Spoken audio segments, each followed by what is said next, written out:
Everyone gasped when the back doors of the community hall flew open. A wave of chaos, chairs overturned, bouquets spilling across the polished floor, crashed into the shimmering evening light.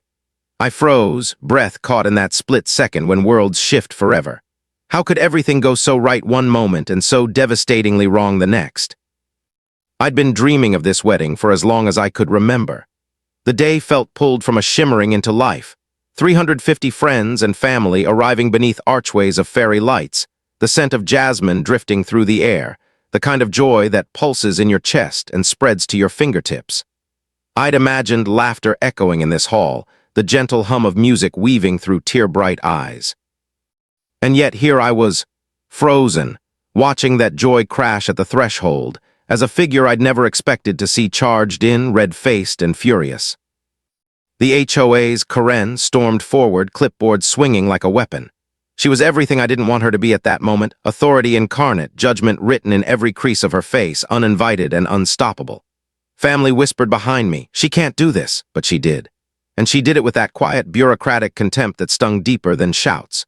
Chairs scraped, guests murmured, and beneath the hurt, a raw, frightening thought took root. What if this beautiful day could be? But I couldn't let despair take me. Not yet. Because right then, standing amid the chaos with lights still shimmering unfairly overhead, I felt something shift. A fierce determination rose. This wasn't just about a wedding, it was about reclaiming our joy when it felt stolen, about standing firm when the ground trembles under you. That moment, everything broke, and yet something new began. And the story I'm about to tell you isn't just about flowers and vows. It's about the quiet power that blooms in the face of complete, shocking disruption. She expected me to crumble, she expected silence.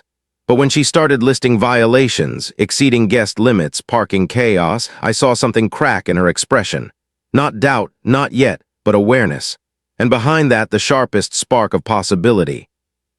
I watched her as she circled the room, eyes stopped on every detail. The hanging lights too elaborate, the floral installations too extravagant. But beneath that, she was hunting for something, a lever to seize control with. Her tone was practiced, brittle, rehearsed. Yet in her fingers, even as they gripped the clipboard, I sensed vulnerability. Because she wasn't just shutting down our celebration. She was trying to assert that control over all of us, over every hope and dream we'd built toward this moment. My heart pounded. I felt the shame rising, not for what we'd done, but for the pain of letting a stranger have that much power. And then it hit me, this wasn't just about the wedding. It was about refusing the quiet humiliation. It was about collective resistance, about seeing your worth even when someone tries to erase it. I stepped forward, voice calm, even as my chest shook. "This hall is ours today," I said, words simple, clear truth, and I saw her lips twitch. That moment was fragile, but it held the first glimmer of our counterstrike. The guests tensed, waiting. I paused. The silence felt like a held breath, and then came the sound of someone in the back whispering approval. Another voice joined, and another. A wave was forming, not of defiance, but of togetherness. She really looked into the crowd. Our faces were there, hopeful, hurt, determined, and she hesitated. Hope isn't loud, it doesn't always roar. Sometimes it's just the courage to stand in silence until others join. She left, but not quietly. The click of her heels on the tile rang like punctuation. We stood there, stunned. The music faltered, someone's vision blurred, tears, relief, anger all tangled together. And then the whispers started, half in panic. Will we have to reschedule? Are we even allowed to continue? Half in defiance, not on our day. We're not letting her win. I looked around. 350 souls, poised on a knife's edge between despair and joy. And I felt the weight of that moment. The ceremony could only go forward if we breathed together, if we chose to let the light flow in again. So I gave them a look, a silent invitation. Let's do this. Let's unfold joy again. I threw the switch on the fairy lights. The soft glow returned, gentle, insistent. Flowers were straightened. Someone laughed, nervous, shaky, but it broke something. Music coughed back to life in the speakers, and we went on. But that moment, the moment we collectively decided to lift our lives out of bureaucratic chaos, that was the real ceremony, the blessing. None of us knew what would come next. Would the HOA fine us? Would the event get shut down? Would our photographer get stopped? Yet, as the vows were exchanged, something shifted irreversibly inside me. I looked at my partner, eyes shining in candlelight. Their voice caught when they spoke our promises. There was fragility in that voice, but also rock-solid strength. Because by then we both knew love isn't just vows. Love is making a stand even when everything tries to crush you. In those faces around us, I saw it too. Joy battered but reborn. A soft glow became a blaze. 500 hands reached for champagne. We clinked glasses not just for love, but for collective courage. Late that night, after the last guest filed away and the echoes of the dance faded, I found myself alone in the now empty hall. Silence wrapped around me. I ran my fingers over the petals that had fallen. Memories of the confrontation crawled back. And I realized it wasn't about winning against her. It was about how we didn't let fear claim our joy. Sometimes the strongest thing you can do is keep the party going. The next morning, I found a note slid under the door, from the HOA president, not Karen. Compassion had crept in. They said, "I'm sorry you had to face that. You deserve your day." It was 3 sentences, but inside, forgiveness, acknowledgement, and the softest arc toward healing. Because often, real triumph isn't in grand gestures. It's in what happens afterward, in the kind words given quietly, in the chance to rebuild trust. And maybe that's the real moral. That dignity isn't always a loud victory. Sometimes it's choosing to rise again and again from the bruises. Sometimes it looks like a wedding that almost fell apart, but didn't. That night's music still echoes in my memory. Not the big ballads, but the small rhythms. The tick of laughter, soft footsteps across tiles, the hum of our hearts synchronized again. We all left changed. The guests went home with memories of more than vows. They carried affirmation that joy can persist, that resistance can be gentle, that love isn't fragile, it's fierce. And now, as I tell you this, I feel the quiet power again, that knowing that days you dream of can be threatened, erased, almost broken. But hope is not fragile.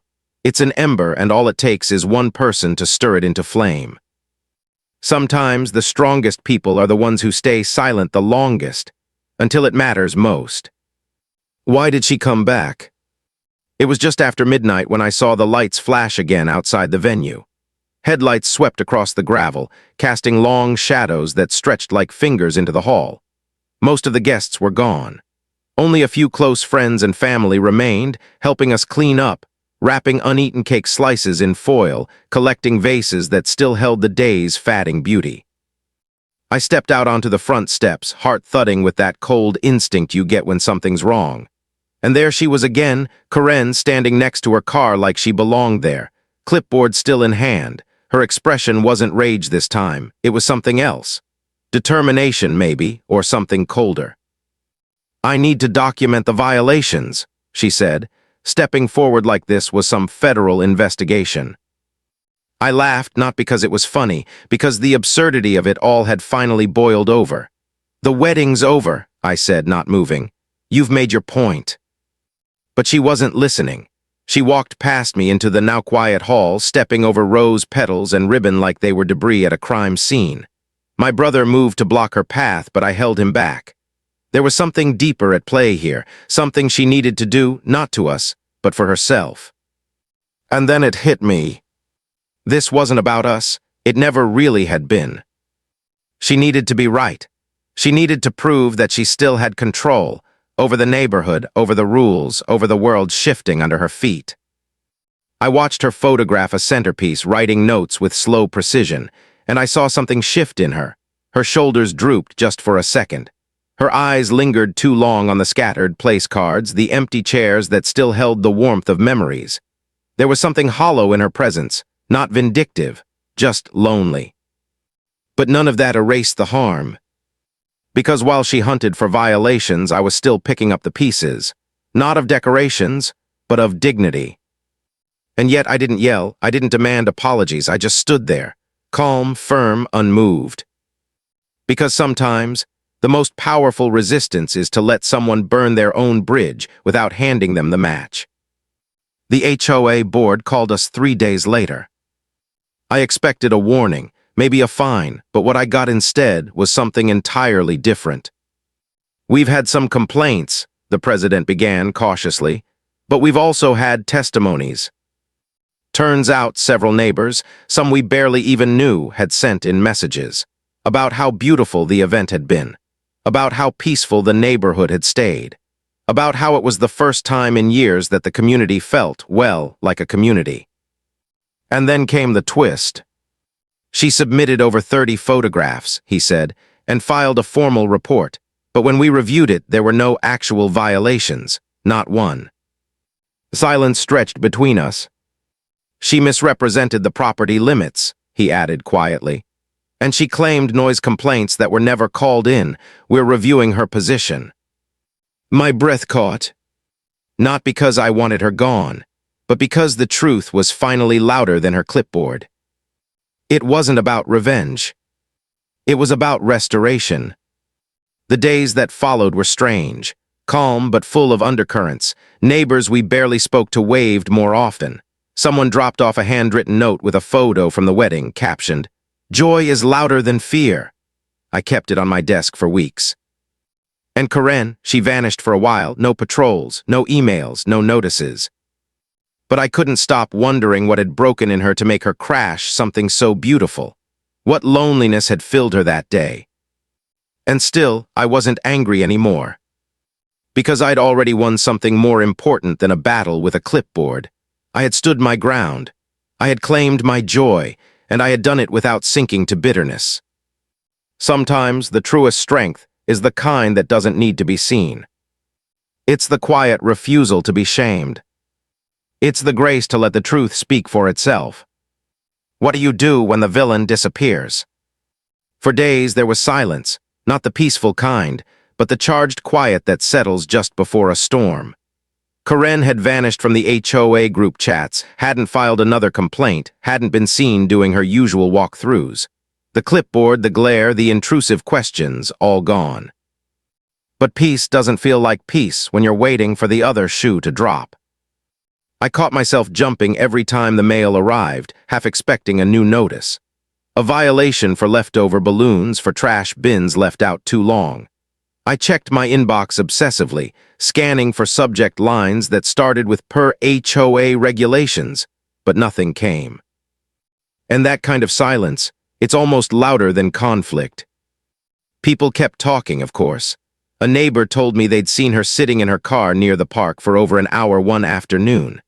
Another said her house lights hadn't come on for 2 nights straight. The rumors swirled like smoke with no fire. But what I couldn't shake was this strange, gnawing truth. I wasn't angry anymore. I wasn't scared either. I was unsettled. Because for the first time, I realized something I'd never let myself consider before. What if she was just lonely? Not excused, not forgiven, but human. And what if her power, the HOA, the clipboard, the threats, had been the only way she knew how to feel seen? That thought haunted me more than anything she'd ever written. 2 weeks after the wedding, I got a knock on the door. I was in sweatpants, sorting thank you cards at the kitchen table. I wasn't expecting anyone. The knock was soft, hesitant. I opened the door and nearly froze. There she was. No clipboard, no glare, just Karen wearing a faded cardigan, her eyes sunken in a way I hadn't noticed before. She looked older, not physically, just tired in a soul-deep kind of way. "May I come in for a second?" she asked. I didn't say anything for a long moment, just stepped aside. She sat at the edge of the couch like someone who didn't trust the cushion to hold her weight. I waited. She looked down at her hands, then up at me, and what she said next I'll never forget. "I'm sorry." It was small, quiet, but it broke something. She looked up again. "I ruined your wedding day." I didn't interrupt. She went on, voice trembling now. "I didn't mean to, She stopped. "I think I forgot how to be part of things." There it was. The truth behind the clipboard. She told me her husband had passed 4 years ago. That she used to host neighborhood dinners once a month, always made too much potato salad, always invited everyone. That she'd started volunteering for the HOA after he died because it gave her a reason to keep showing up. "But lately," she said, I only know how to control things. It's the only way I don't feel invisible." My throat tightened, because I recognized that feeling, not in her position but in her humanity. Wanting to be seen. Wanting to matter. And I realized something else in that moment, something I didn't expect. She wasn't here to reclaim power. She was here to let it go. I didn't forgive her instantly. That's not how healing works. But I did something I never thought I would. I invited her to the post-wedding brunch we were planning the next weekend. Just a handful of friends, a backyard spread, laughter and stories over mimosas and sun. She looked shocked. "You want me there?" I shrugged. We've all been broken in different ways. Maybe showing up is how we start to fix it. She didn't say yes right away. But when I opened the gate that Sunday morning, there she was, holding a tray of something homemade. Potato salad, too much of it. People glanced confused at first. Whispers. But then someone offered her a seat. Someone else asked for the recipe. And for a brief moment, the woman who once wielded rules like weapons just smiled. Like she belonged. Because here's the thing. Community isn't always easy. Sometimes it's messy. Sometimes it breaks in loud, chaotic ways. But every now and then the people you fear most are just the ones who forgot how to ask for help. And sometimes dignity looks like giving them one more chance to ask. Not because they deserve it, but because we do.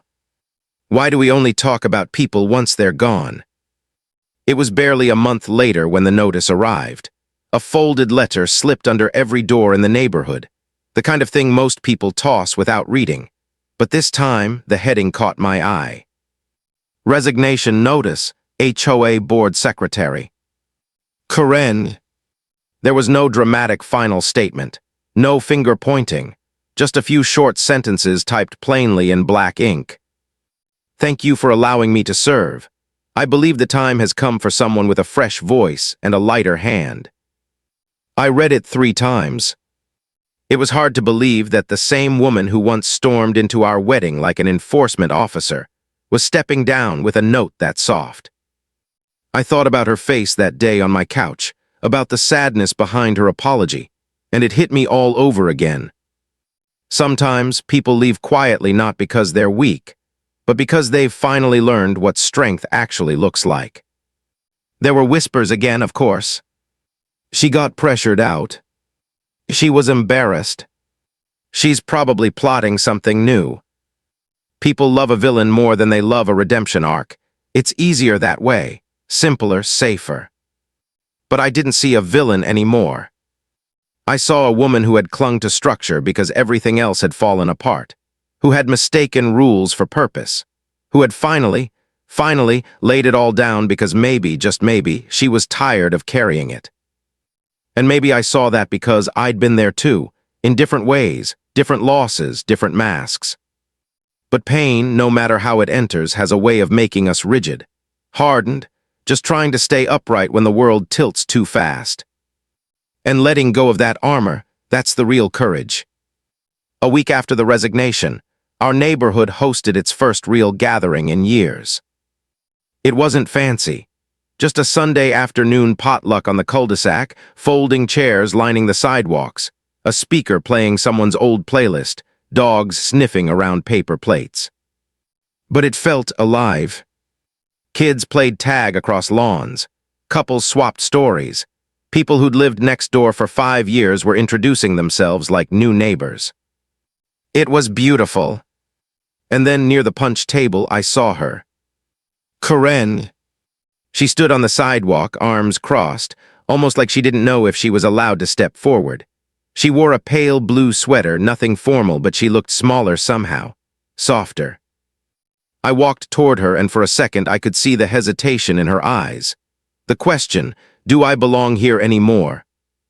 So I smiled just enough and said, glad you came. She nodded once, didn't want to make things awkward. Awkward's overrated, I said. She laughed just once, but it was real. And that laugh, it was the loudest sound on the block for a moment. Everyone heard it, heads turned, but no one whispered. Someone offered her a lemonade. Someone else pulled up a chair. And just like that, no speeches, no apologies, no big announcements, she became part of the community again. Not because she demanded it, but because she let herself be seen differently. I think about that a lot. About how many people we push away because of one chapter of their story. How many second chances go unoffered. How many Karens are just people we never truly tried to understand. That doesn't mean we excuse harm or erase what happened, but it means we acknowledge the full picture. And it means we get to decide if the next page can be better than the last. Because people change. Sometimes slowly, sometimes through crisis, sometimes when they're invited to show up without the armor. And maybe that's what community really is. Not perfection, not agreement, just the quiet, sacred choice to stay at the table with people who are still learning how to sit down gently. That potluck ended with a sunset that painted every face golden. Kids chased shadows, laughter stitched through the dusk, and as the last chairs were packed up, Karen stood a little. Not taller, just less afraid. And for the first time since the wedding, I realized maybe she wasn't the only one who had healed. Have you ever seen someone change and still not known what to do with it? It's strange when the person you braced yourself against for so long suddenly becomes someone you can't quite categorize. Karen wasn't the monster anymore. She wasn't even the problem, but she wasn't exactly a friend. Not yet. Trust is funny that way. It doesn't arrive with an apology or a handshake. It shows up slowly, like grass regrowing after a fire. You don't notice it at first, and then suddenly it's there. Still, I wasn't sure how much to give her. A week after the potluck, I caught her standing at the edge of our garden, not on the sidewalk, not with a tape measure, just there, watching the way the wind played with the tall white lilies. She turned when I stepped outside, a little startled. "Sorry," she said quickly, "I was snooping." I smiled, more out of habit than comfort. "It's okay." She glanced back at the flowers. "I used to love lilies," she murmured, "before." I didn't ask what before meant. She reached out like she wanted to touch one, but pulled her hand back. "He used to bring them home, my husband, even when I told him not to waste money on flowers." There was a pause, not awkward, just sacred. He said they reminded him that I had softness in me, even when I forgot. That line hung in the air between us, delicate and sharp all at once. And in that moment I saw her again, not as the woman who crashed my wedding, not as the enforcer, but as someone who had loved, who had lost, and who maybe hadn't known how to be soft ever since. "I'm glad you stopped by," I said gently. She nodded, eyes misting. I didn't know where else to go. The weeks that followed were quiet in the best way. Karen no longer stalked the neighborhood with her clipboard, but she didn't disappear either. She showed up to the community garden meeting, the garage sale planning committee, even a late-night movie in someone's driveway. She never pushed, never overstepped, she just showed up. People noticed. It started small. Someone asked for her banana bread recipe. Someone else let her borrow hedge trimmers. She started watering a few neglected sidewalk planters. No clipboard, no rule book, just care. And for the first time in years, our neighborhood started to feel less like a rule book and more like a place you could breathe in. We didn't talk about the wedding. We didn't need to. The healing had already the hurt. But here's the thing about healing. It doesn't erase the past, it only softens it. That truth came back to me one rainy afternoon, weeks later, when I overheard two neighbors talking near the mailbox cluster. "I still don't trust her," one said. "People don't change that fast." "She humiliated them," the other whispered, "over a wedding." And I just stood there, invisible in the drizzle, listening to the old stories come back to life. That's the weight of redemption. It doesn't mean everyone forgets. It means you carry your past alongside your present, and you keep choosing to show up anyway. I thought about telling Karen what I heard, giving her the heads up. But when I saw her later that day, kneeling by a curbside garden bed, coaxing life back into a wilted hydrangea, I didn't say a word. Because I saw something in her hands. A steadiness. She was already choosing who she wanted to be. no matter who others thought she still was. Sometimes we only get one story about someone. Sometimes they write themselves into a corner, and we close the book on them before they even know we were reading. But the real test of community is whether we're willing to keep reading, even after the plot twist. Because if we can't hold space for someone to grow, then what kind of neighborhood are we really building? And if the woman who once ruined a wedding can become the one planting flowers at the community entrance, what does that say about all the second chances we might still be wasting? What does that say about us? By the time fall crept in, with leaves crisping along sidewalks and porch lights warming earlier in the evening, Karen had quietly become something no one expected. Part of the fabric. Not flashy, not forgiven by everyone, but undeniably part of us. And for the first time since everything began, I wasn't waiting for the next letter. I was just waiting to see what bloomed next. Have you ever seen someone protect the thing they once tried to destroy? It was the last warm weekend of the year when the new HOA board held their fall review meeting. Open to the public this time, transparent, fair. A dozen folding chairs set up under the shade of the park pavilion, hot cider in a crock pot, clipboards replaced with notepads, smiles instead of suspicion. I didn't plan to go, but curiosity has a way of pulling you in, especially when you've lived a story you're not sure is finished yet. So I showed up late, just as someone in the back was raising their voice. "This wedding nonsense set a bad precedent," the man said. I didn't recognize him, new to the neighborhood probably, but his tone made everyone look up. "You let 350 people party here like it was, and we're supposed to just act like the rules don't matter anymore." There it was again. That word, precedent. The idea that joy comes at the cost of order. That celebration is somehow dangerous. People shifted in their seats. I could feel it, that flicker of shame trying to rise again, to rewrite everything we'd worked so hard to heal. And then she stood up. "Karen." Slowly, deliberately. Her voice wasn't loud, but every word was weighted with something more powerful than volume. "There were no violations," she said. "I tried to find some. I looked harder than anyone should have, and I couldn't find one thing out of place." The man tried to speak, but she cut him off, not with anger, with truth. "I walked into that wedding with every intention of shutting it down. I thought it was my job. I thought control was safety." A pause. "But I was wrong, and I learned something that day, something that I think this whole board needs to remember." She turned, meeting every pair of eyes around her. Rules are meant to protect people, not punish them. And when we forget that, we stop being neighbors, we just become gatekeepers. The silence afterward wasn't awkward. It was sacred. I don't remember what the board said in response. Honestly, it didn't matter. Because that was the moment Karen stopped being a story people whispered about and became something else entirely. She became proof that people can change, that authority can be redefined, that even the most rigid souls can soften, given the right mirror. And for the first time, I felt something I never thought I'd feel toward her. Pride.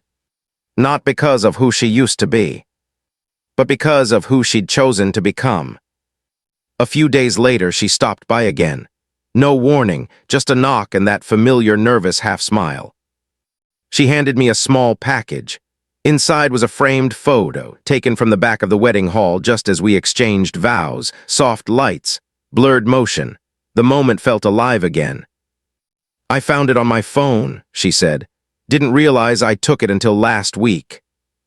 I stared at it for a long time.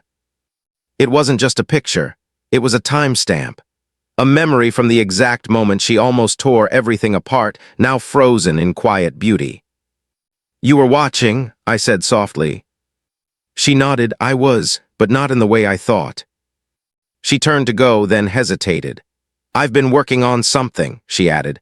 "A new idea for the board. I want to propose community-led events, ones that aren't just monitored, but celebrated." A beat. "Think anyone would help me plan the next one?" I didn't even need to think. I think you'll have more volunteers than you know what to do with. Sometimes healing doesn't come as an apology or a grand gesture. Sometimes it's a photo slipped quietly into your hands. Sometimes it's hearing the voice that once broke you now speak on your behalf. Karen didn't fix everything. She didn't erase what happened. But she gave something better. She let the ending change. And that's all we ever really ask for, isn't it? Not perfection, just the chance to be seen again. And maybe finally understood. Why did it take the worst day of my life to give me the best version of her? That question haunted me one morning as I walked past the community garden and saw her kneeling in the dirt, hands covered in soil, coaxing life out of something the rest of us had stopped noticing. She looked peaceful there, tired but lighter, like she wasn't carrying the weight of everyone's expectations anymore. There was no clipboard, just a small trowel, and a quiet kind of grace. I remember pausing at the gate, unsure whether to interrupt. But before I could say anything, she glanced up and smiled. "Did you know," she said, brushing hair from her face, "that hydrangeas change color based on the soil's pH?" I shook my head. "Add a little aluminum sulfate and they turn blue," she explained. "Add lime and they go pink. It's the same flower, just different responses to what's under the surface." That stayed with me all day. Because maybe we're all just hydrangeas. The same people shaped by what we're rooted in: loss, love, fear, belonging. Change the conditions, change the colors. And maybe the people we're quick to judge are just reacting to soil we never bothered to test. I didn't tell anyone, but I started looking forward to seeing her. She'd show up at community events with fresh-baked cookies or handwritten signs. Never in charge, never demanding, just present, participating instead of policing. The same woman who once shut down neighborhood Halloween decorations for being unauthorized was now hanging fake cobwebs over the welcome sign and helping kids paint tiny pumpkins on the curb. She didn't ask for praise, but I saw the way people looked at her differently now. Not everyone forgave her. Some people never said a word, but there was a quiet shift, an acceptance maybe. Like we'd all collectively agreed that redemption was real if you kept showing up for it. And then one day she didn't. No emails, no posts, no sign of her at the farmer's market booth or the monthly cleanup. At first I assumed she was busy. But after 3 days, I knocked on her door. No answer. The porch looked untouched, mail stacking up, leaves gathering on the steps. That same sinking feeling from months ago crept into my chest. The kind you get when you realize absence isn't always casual. I called her name once. No response. And then I remembered something she said once, quietly, almost like she hadn't meant to say it. When grief returns, it doesn't knock. It just opens the door and sits down in your favorite chair. 2 days later, the HOA president called me. Karen had been admitted to the hospital. Pneumonia complicated. She'd been alone too long before calling anyone. It wasn't serious yet, but they were keeping her for observation. I drove there that night. When I walked into her room, she looked smaller somehow, fragile in a way I hadn't seen since the first day she stood on my porch. But when she saw me, she smiled, and it wasn't weak. It was that same quiet gratitude I once seen in the back of a wedding hall. "I didn't want anyone to worry," she said. "Too late," I replied gently. She gestured to the chair beside her. "I missed the harvest festival." "I saved you a caramel apple," I said. "It's awful, but it's yours." She laughed, then coughed, and for a moment I saw how thin the line really was between holding on and letting go. Between being a name people curse and someone they miss when you're gone. That night, as I drove home, I realized something I hadn't wanted to admit. I cared about her now. Not because she changed, but because I had. Because when someone crashes your wedding, you don't expect to invite them into your life. You expect them to leave. You don't expect them to kneel in your garden or fight for your name at a meeting, or show up sick and scared and still trying. But sometimes the most unexpected people are the ones who grow the deepest roots. Not because they were planted perfectly, but because when the storm came, they stayed. And in that moment, with the wind brushing past my windshield and the caramel apple in the passenger seat, I realized I wasn't just driving home from the hospital. I was driving toward the last part of our story. And I wasn't afraid of how it would end. Why is it that the people we resist the most are the ones we end up carrying with us forever? Karen came home 3 days later. We brought her soup and magazines, and someone from the HOA mowed her lawn without being asked. The same board that once tiptoed around her clipboard now quietly made sure her mailbox never overflowed again. No one said it out loud, but we all knew something had changed, not just in her, but in us. She was no longer the shadow at the edge of the block. She was a neighbor. She was ours. The next spring, she hosted something no one expected, a garden tea. Plastic tablecloths, mismatched mugs, lemon cookies that melted in your mouth. She hand-delivered invitations, everyone signed. Hosted by Karen, no clipboards allowed. People came, not because they were obligated, because they wanted to. She sat under the cherry blossom tree in her yard, telling stories about her husband, about how he once built a birdhouse that fell apart the first time it rained, and how he taught her to dance by stepping on her toes. She laughed so easily that day, and in that laughter, you could almost forget who she used to be. Or maybe you just saw more clearly who she always was underneath. After the party, I helped her clean up. As we folded chairs and swept petals off the sidewalk, she said something I wasn't expecting. I think this was the first time I felt like myself again. I looked at her, since when? She didn't answer right away.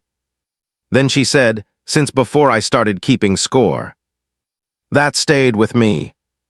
Because we all keep score, don't we? Of who wronged us, of who owed us, of who embarrassed us at our worst moment.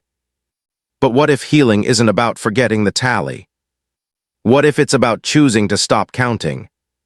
The letter came a few months later. It wasn't addressed to me directly, just slipped into the HOA's seasonal newsletter under a quiet section labeled Reflections from a Former Board Member. She wrote, "If I've ever made you feel unwelcome, I'm sorry, truly. I know now that fear wears many disguises. Mine looked like authority. But this community gave me something I didn't know I needed, the chance to be more than the worst version of myself." I read that line again and again. More than the worst version of myself. That's what we all want, isn't it? To not be frozen in our lowest moment. To believe we can outgrow our own mistakes. To be remembered for what we repaired, not just what we broke. Karen passed away the following winter. It wasn't sudden. We knew it was coming, but it didn't make it easier. Her niece contacted the HOA to inform us and asked for something simple. She talked about your neighborhood like it was the one place that still saw her. We held a memorial in the park. It wasn't formal, just folding chairs and photos of her garden and the same lemon cookies she once baked with way too much zest. People brought stories. Some were funny, some were awkward, some were honest. And all of them were real. A child, maybe 7 or 8, stood up and said, "She taught me that hydrangeas change color based on dirt. That means people can too." And just like that, we all cried. Not because we lost the woman with the clipboard, but because we lost someone who had taught us what real community means. After everyone left, I stayed behind. I walked to the tree where she once sat drinking tea, petals now scattered like memories. I placed one last lily there, not in mourning, but in gratitude. For the lesson, for the change, for the impossible, unpredictable gift of her presence. So if you're watching this, maybe there's a Karen in your life. Or maybe you've been her.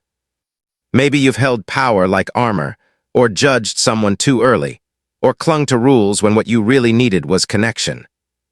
But here's the truth no one tells you. People are not fixed points. They bend, they stumble, and sometimes they bloom in ways we never imagined. If my wedding taught me anything, it wasn't how to survive chaos. It was how to recognize grace, even when it arrives uninvited. Even when it crashes through your joy with a clipboard in hand. Because sometimes, karma doesn't strike like lightning. Sometimes, it grows slowly in the garden you never meant to plant, nurtured by the very person you thought was there to ruin it. And in the end, that's not karma. That's redemption.